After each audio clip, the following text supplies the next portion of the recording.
Bluffs Police Department initiated an investigation into the theft of cemetery memorial vases upon receiving a tip from a concerned citizen. After observing a vehicle containing numerous memorial vases near a scrap metal recycler in Carter Lake, Iowa, the individual related that information to an acquaintance who was a local funeral home director. The funeral director then contacted the police department. Detectives John Meyer and Clayton Jewell in the Council Bluffs Police Department Criminal Investigation Division were assigned the case and immediately went to work, running down leads, reviewing surveillance cameras, analyzing digital evidence, conducting interviews, and locating persons of interest. I'd like to commend these detectives for their hard work and dedication. As they worked this case, it grew in size and complexity, revealing that over 800 cemetery monuments were damaged and vases stolen. The criminal charges brought against these defendants are the product of good old-fashioned police work, and Detectives Meyer and Jewell's outstanding investigative efforts make me proud to be a member of the CBPD.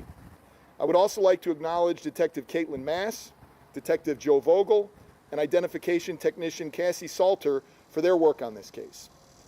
Many times, violent crime absorbs the majority of the public's attention, but here in Council Bluffs, the bulk of our public safety challenges relate to property crimes.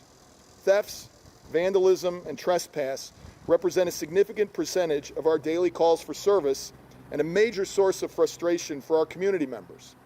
When criminals target people's homes and possessions, they feel violated.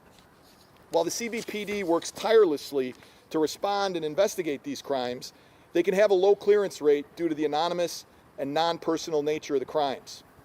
Looking at these vases in the bins behind me stirs emotions stronger than frustration. Frankly, it makes me angry. To think that each vase represents a desecrated memorial, a family impacted, and a community asking itself a simple question: why? Why would someone do this? Ripping these vases away from their memorials is a gut punch to the family members who visit a cemetery to mourn and remember their loved one. The bronze vases would realize only pennies on the dollar if they were scrapped, while the financial and emotional cost to family members can be incalculable. The estimated cost to replace these vases is well over $100,000, and that does not include any additional costs to repair damaged memorials. While looking over these vases angers me, there is hope. The bright side is that we live in a community that demonstrated the ability to police itself. While the efforts of our detectives are laudable, these vases would not have been recovered and charges would not have been brought had it not been for the citizens who came forward and notified police. This case was made because of the old phrase, see something, say something, sprang into action. Citizens saw something and they said something. My sincerest thanks go to the private citizens who came forward and shared critical information with law enforcement. This case remains an active investigation, and the recovered vases are evidence in these criminal cases. To the impacted families, in the coming weeks and months, the CBPD will work diligently to return the vases to their loved one's memorial site, but this will be a difficult task. Unfortunately, the vases do not have serial numbers or other unique markings. If your loved one's vase was stolen, be sure to have as much information about your monument before contacting the CBPD, such as photographs, a bill of sale, or any information to help identify your loved one's vase. The CBPD is working closely with West Lawn Hillcrest Memorial Park Cemetery in Omaha and Walnut Hill Cemetery in Council Bluffs.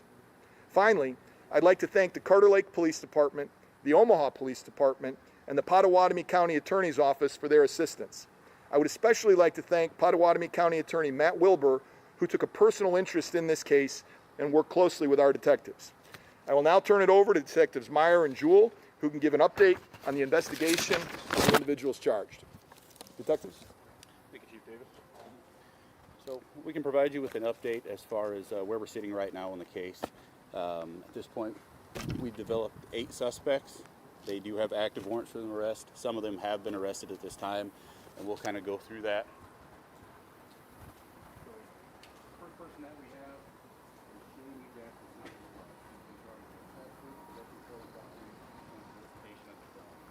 He is currently in next to Dennis Myra.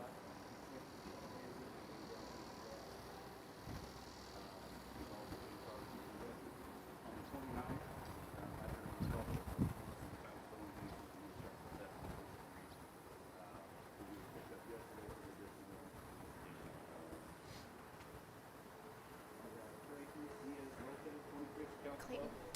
Clayton, can you do this? Nobody can hear it. Can you give him that?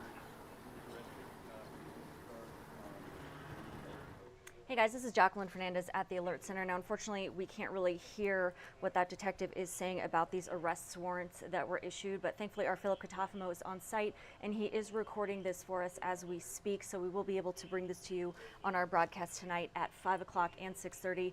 Meantime, what we did hear a bit earlier, just want to let you know, is that, you know, a lot of anger coming from the gentleman who spoke a bit earlier, just telling us about this thefts, these vandalisms to these grave sites. I mean, he did say this quote was a gut punch to these families who lost a loved one and then do go to the cemetery to visit those loved ones and pay their respects. So you can imagine what that would be like. Now, meanwhile, we also do know that it's going to cost upwards of $100,000 at this point to replace some of those urns that were taken, and unfortunately that does not include the additional money that it will take likely to repair some of the damage done at those sites. So it does appear that one of those detectives has walked back to the podium, so I'm going to head back over there for you right now. We have the better part of 6 or 7 designs. One thing we gathered from the investigation was all these suspects would go out in the wee hours of the morning. They would use bags similar to this one. They would go to any of the cemeteries, mainly the ones that we can identify right now are from West Lawn Cemetery. But they would go in the wee hours of the night, they would park with their lights off, they would load up something similar. You can fit 10 or 15 vases in here. Then they would drag these back to their car. Those vases weigh between 5.5 pounds and 6 pounds a piece, so you definitely need something to carry them. If they didn't have something like this, they had totes or another one of these that are on wheels. It definitely took some time for them to do that. I don't have an aerial screenshot of West Lawn Cemetery or any of the local ones, but they cover several acres. So, I mean, they put some time into this. It wasn't just a go park the car, hurry up and load them and come back. They spent hours there doing this, and they did it on multiple occasions. I know that there's still other vases that are missing, but right now, just within about a 2-week window from the 21st to the 29th, that was the bulk of the investigation. And they got paid several $1,000s from scrapyards for all of that. Multiple instances that we were able to track through the cameras, license plate cameras, intersection cameras. The vehicles that were used, you can visibly see the suspension sagging very heavily. We were able to corroborate that with times of receipts and things like that. One such instance was over 1,500 pounds. So this isn't close to that, obviously. There's quite a bit more here. So you can imagine how many trips were made loading up bags like this, enough to weigh down a car noticeably on camera. So it quite the project. And then lastly, I know Chief Davis kind of touched on it. How it's going to be difficult to get a lot of these out back to the people and make people whole because they don't really have a lot of distinguishing characteristics. However, there are some that might be kind of easier. For example, this vase does have an identifiable feature on it where it has a charm bracelet. So somebody can easily say, hey, this is my relatives, I know because of this. But some of the other ones are just like this, as you can see, but there's nothing distinguishing about them. That's where the investigation sits right now. It's still ongoing. There's still some things that we can't release, but feel free to, it's time for questions if anybody has any questions. Yes, Did the scraps yard also notify, you guys, or? Yes. Before you answer, could you step over by the Oh, I'm sorry. Yeah, this thing's over here. I thought this one was the one. No, you're fine. Yeah, the scrapyards were cooperative. They called us and we were able to go and collect the majority of those. So they just held on to them until they got a hold of you guys, or because clearly they accepted them? Is Yes. that something they typically do? That I can't speak of. That's something you'll have to ask the scrapyards for that one. But yeah, they did hold on and they were cooperative with our investigation. Will there be any need to press charges against any of the scrapyards in the area for this? Is this considered legal for scrapyards to be able to take? That I'm unfamiliar with. I would refer you probably to our county attorney, Matt Wilbur, on that question. Was it just one scrapyard in Carter Lake? We had 2 or 3 scrapyards that we believe were involved. I'm not going to name them because it's still an ongoing investigation, but yeah. Do you have any sense if any of them were scrapped? If any of them were Yes, there's probably several hundred more that we can't account for. And I think we have, if we just go, these are rough numbers, and I know we have some other ones that are coming in, but West Lawn Hillcrest, they initially told us they were missing 554 vases, and then a local cemetery here, Walnut Hill, was 468. And I believe that number is still going to rise, and I also believe there's still other local cemeteries in the Omaha metro area who are more than likely missing vases, but just due to manpower, it's tough to have somebody actually go out and physically walk several acres and count each headstone. That's kind of... These are the only two cemeteries you can confirm. That we can confirm right now. That these bases were stolen. I can't confirm that every one of these vases belongs to just those two cemeteries, but they are the two that reported missing vases at this point. I know that we heard that a member of the community had brought forward this issue in, I believe you said July. But do we know in the process of investigating how long this has been an issue, or how long we've tracked down some of these criminals to be doing that activity? So some of the basic information I have is the majority of our investigation started on the 21st when we can track the first delivery of these being taken to a local scrapyard up through the 29th. But then through some suspect interviews and some things that we had, it's probably the previous month. So this is, if I had to estimate right now, at least 1 month with the better part of 8 suspects involved doing it. So, you know, if you do the math, if they're going 2 or 3 times a day, and we found out that some of them would go to the cemetery multiple times a day or multiple times a day, taking X amount of vases to the scrapyard. Working teams, do you have any idea how they obtained all these bases? Yes. So a lot of the times they were broken up into a couple teams, 2 people, or it would just be 1, or sometimes it would be 3+ people that would go out. It kind of just depends. Do we know how they know each other, or are they all just? They are all connected to each other. We did find that out. They're all in the same friend group. Is there just a summation of how many in custody now and still at large? Yes, I believe we have 4 in custody and 4 still at large. Any leads for those other 4? Yes, we've got addresses that they're possibly staying at. Our uniform patrol guys are looking for them as we speak. Do we have any leads on what started the alleged thefts in the first place? What maybe inspired the people that are being arrested to do such? Sure, I can't speak for everybody, but one suspect that I interviewed, it was just didn't have a job and short on money. It was an easy way to make cash.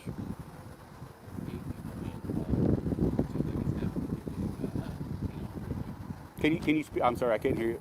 Just with 8 people involved, seems like a pretty large number of people. So obviously, is it kind of a little conspiracy ring type of thing, or can you just say It could be. I know we don't have any of those conspiracy charges as of yet, but I mean, they definitely agreed to do this together. We definitely have evidence that backs that up too. So. Despite economic issues, I mean, what does this say about somebody who would, take items from a grave? As far as, Just like in you general, know, I know one suspect had mentioned that they were short on money, but I mean, what does it say to just, kind of have to resort to this? I'm not 100% sure. Everybody's situation is different.